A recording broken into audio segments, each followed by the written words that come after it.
आप देख रहे हैं इंडिया पब्लिक खबर। गौतम बुद्ध नगर दादरी में समाजवादी पार्टी के मुखिया अखिलेश यादव की रैली से पश्चिमी यूपी की सियासत गर्मा गई है। साल 2027 के विधानसभा चुनाव से पहले सपा और बीजेपी के बीच ताकत दिखाने की जंग तेज हो गई है। अखिलेश यादव गौतम बुद्ध नगर के दादरी स्थित मिहिर भोज डिग्री कॉलेज मैदान में आज बड़ी रैली कर रहे हैं। वो वहां पहुंच चुके हैं। बताया जा रहा है कि इस रैली के जरिए सपा 32 जिलों के करीब 140 विधानसभा सीटों पर अपनी राजनीतिक पकड़ मजबूत करने का संदेश देना चाहती है। सपा खुद इस रैली को 2027 विधानसभा चुनाव का शंखनाद बता रही है। जानते हैं आखिर दादरी रैली के मायने क्या है। क्या वाकई 140 विधानसभा सीटों पर समाजवादी पार्टी की नजर है? पश्चिमी यूपी में सपा का प्रदर्शन कैसा रहेगा? इस रैली के जरिए समाजवादी पार्टी पश्चिमी उत्तर प्रदेश के 32 जिलों के करीब 140 विधानसभा सीटों पर अपनी राजनीतिक पकड़ मजबूत करना चाहती है। इसके पीछे की वजह यह भी है कि गौतम बुद्ध नगर और गाजियाबाद जैसे शहरी इलाके बीजेपी के मजबूत गढ़ माने जाते हैं, इसलिए यहां से रैली सपा के लिए बहुत जरूरी है।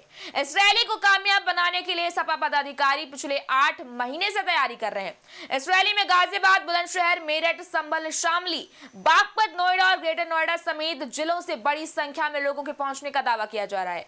पार्टी नेताओं का कहना है कि यह रैली सामाजिक एकता और भाईचारे का संदेश देगी। राजनीतिक जानकारों का कहना है कि पश्चिमी यूपी की 140 विधानसभा सीटें यूपी की सत्ता तय करने में गेम चेंजर मानी जाती हैं। 32 जिलों में फैला ये क्षेत्र जातीय और धार्मिक समीकरणों का सबसे बड़ा केंद्र है। जाट, गुर्जर, मुस्लिम और पिछड़ा वर्ग यहाँ चुनावी नतीजों को सीधे सीधे प्रभावित करते हैं।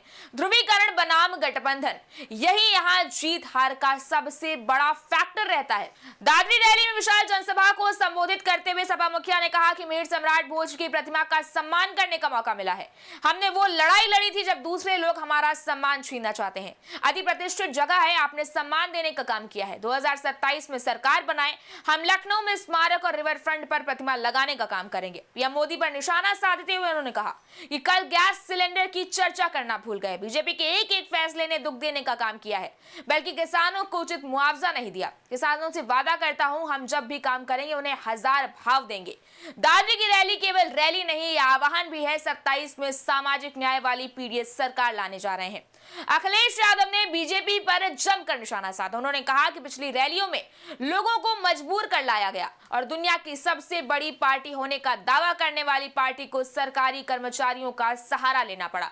उन्होंने रैलियों और उद्घाटनों की भी पोल खोली। उन्होंने कहा कि पिछले उद्घाटन और एटीएम के मामले में बीजेपी की पारदर्शिता सवालों के घेरे में है। उन्होंने आरोप लगाया कि उद्घाटन कार्यक्रमों का उद्देश्य जनता की सेवा नहीं बल्कि बेचने या फायदे के लिए किया गया।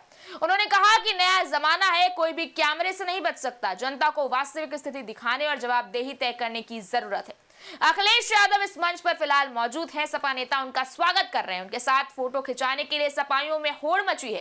कार्यकर्ता अखिलेश यादव जिंदाबाद के नारे लगा रहे हैं। पंडाल इस समय नारों से गूंज उठाए। सपाई अखिलेश यादव का पोस्टर लेकर रैली में पहुंचे। उन्होंने सपा का झंडा भी थाम रखा है। वो इस समय अखिलेश यादव जिंदाबाद के नारे जोर शोर से लगा रहे हैं। कई कार्यकर्ता पंडाल में जगह ना मिलने पर बाउंड्री की दीवार पर बैठ गए। अखिलेश यादव को देखने के लिए यूपी के अलग अलग जिलों से सपा के कार्यकर्ता रैली स्थल पर पहुंच रहे हैं। उनमें से कुछ कार्यकर्ताओं ने अपने शरीर पर लाल रंग से पेंट करा रखा है, सिर पर लाल टोपी और हाथ में सपा का झंडा थाम रखा है। वहीं समाजवादी पार्टी के राष्ट्रीय प्रवक्ता और रैली संयोजक राजकुमार भाटी का कहना है कि 3 संदेश देना चाहते हैं। पहले तो ये कि जब 2011 में पश्चिमी यूपी से प्रचार की शुरुआत की थी तो 2012 में हमारी सरकार बनी थी। वेस्ट यूपी में हमें कमजोर माना जाता है। जन विरोधी नीतियों से जनता परेशान है और जल्दी से जल्दी छुटकारा चाहती है। पीडीए के नारे से जनता जुड़ रही है। उन्होंने कहा कि वर्तमान में जितना कानून व्यवस्था खराब है उतना कभी खराब नहीं हुआ। एनसीआरबी के आंकड़े आप उठाकर देख लीजिए, 1.5 गुना ज्यादा क्राइम है। बुलडोजर सिर्फ विध्वंस करता है, हमने जानबूझकर प्रतिमा लगाई है। उन लोगों को संदेश देना चाहते हैं जिन्होंने मिहिर भोज की प्रतिमा पर कालिख पोती थी। मैं 2022 में भी चुनाव लड़ा था, 2017 में भी चुनाव लड़ा था और इस बार मैंने तय किया है चुनाव नहीं लड़ूंगा और 140 सीटों पर प्रचार करने जाऊंगा। बहरहाल 2022 विधानसभा चुनाव में 140 में से 96 सीटों के विश्लेषण की बात करें तो सपा रालोद के हाथ करीब 36 सीटें आई थी।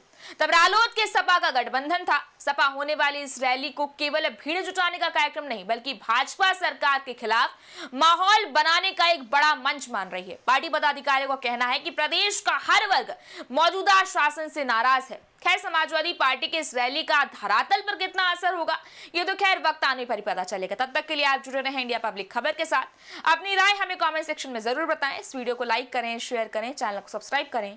शुक्रिया।